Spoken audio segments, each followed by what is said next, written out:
Just give me your thoughts on the halving. What's going on, Ed? I miss you, brother. You look good. It's The very kind of Bitcoin you to say. halving, yeah, of course, man. The halving's a huge deal. So just to be clear, everyone is aware of the fixed supply of Bitcoin. There will only ever be 21 million, but not all 21 million have been issued to the world yet. And so Bitcoin is on a fixed issuance schedule. Satoshi programmed when he or she or they launched Bitcoin on how those would be issued out. We're at about 19 million out of 21 so far. And every 10 minutes, more and more get issued. And the halving is when that issuance schedule gets cut in half. So the supply, the forced sellers, those that pay money to produce Bitcoins, which then have to sell it to pay for their costs, that's going to be halved. And so the really simple way to think about it, Ed, is if demand remains the same and the Bitcoin sold gets cut in half, it should have an impact on the price to the upside. So it's a big event, and we're all pretty excited about it. Jack, let's have a healthy and robust debate here, but just give me a moment to outline a counterpoint to you. Sure. Because you've been in the camp for a while, right, that there is only ever going to be 21 million Bitcoin. And so prices have to go up. That's kind of the argument you've made, if you'll just give me that. And you've talked about in the context of hyperinflation, don't be holding dollars. But I would point out that the market doesn't see further inflation. It doesn't see more inflation to come. And if you'll allow me, if you look at this morning's trading in terms of liquidity, I think $30 to $40 billion worth of Bitcoin was out there in the market. So there are counterpoints to the thesis that you've outlined. Is that the end of your point? End of my point. Please proceed. Okay. Yeah, I was trying to be polite. I mean, let's dumb it down. The problem with central planning money, which is such a core technology to society working. Think about it, Ed. You go to work every single day and you pour your blood, sweat, and tears, all of the time you spend on this planet in exchange for what? Money. So the central planning of money convolutes and complicates so much of the inner workings of society. Let's go back to basics. Our government is in debt, right? Yes or no? The US government, that is. What all governments, right? Our government's in debt. Okay, traditionally, Ed, if I owed you 20 bucks, I'd have two options. I'd one have to default on that and say, you know what, Ed, I hope you still consider me a good friend, but I'm not going to make whole on that $20. The other is I could pay it back. Those are classically the two options that anyone in debt has, right? Now, the government, because they centrally plan and control our currency, unfortunately has a third, and that's that they can print more money, devalue the debt that they have and that they owe, and allocate more capital to themselves. So our government can't default. The US, the United States of America, cannot default on debt. It would collapse the entire planet. We also cannot afford to pay it back.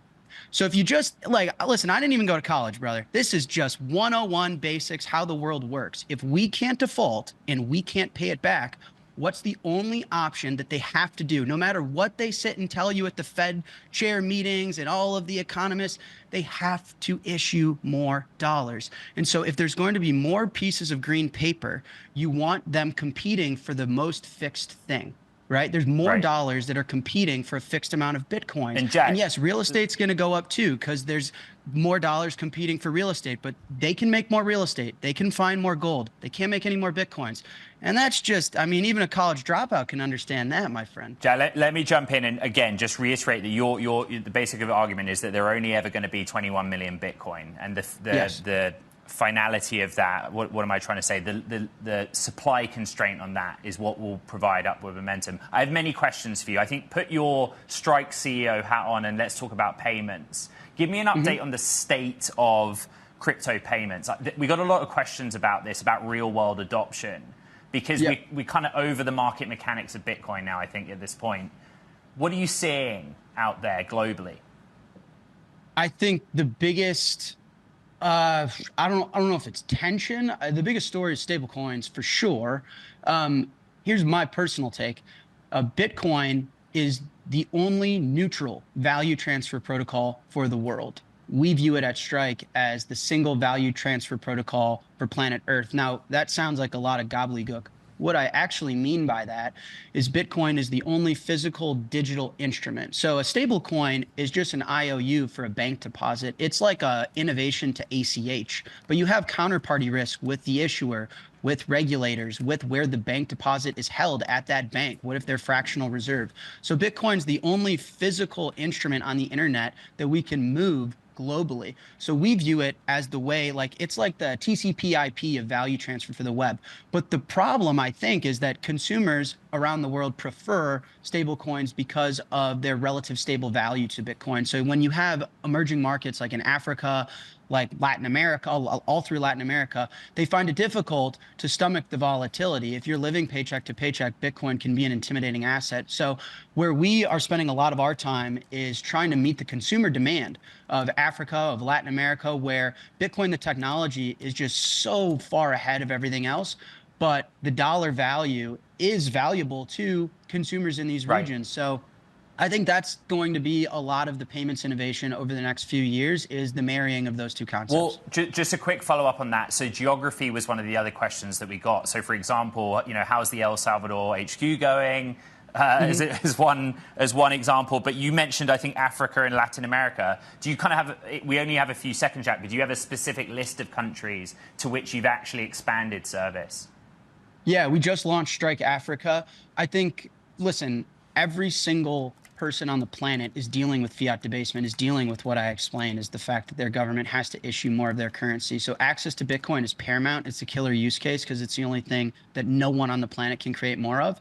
And then for payments, we think it's fascinating to disrupt cross-border payments. I mean, the fact that I can move something physical, like a water bottle or my iPhone, from here to Nigeria, but it's a Bitcoin, is crazy, man. The cost should really come down there. So Africa, we've launched. Europe is up next. Latin America after that. We're on a warpath to bring a Bitcoin-focused consumer experience to the world. No altcoins, and we're doing well. I'm curious to see where this goes.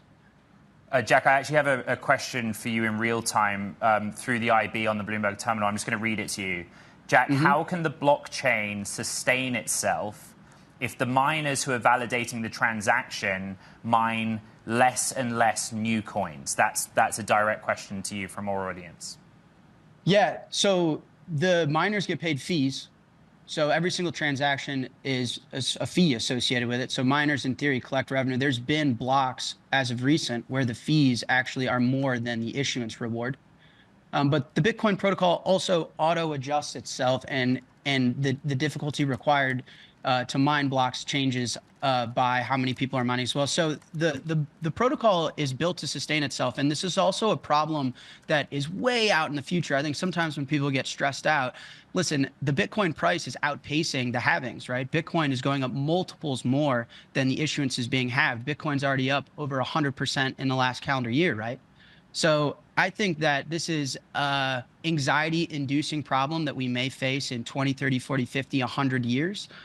But the answer is Satoshi's intention was transaction fees, is that people pay for block space, pay to get transaction finality, and that should sustain the network plenty.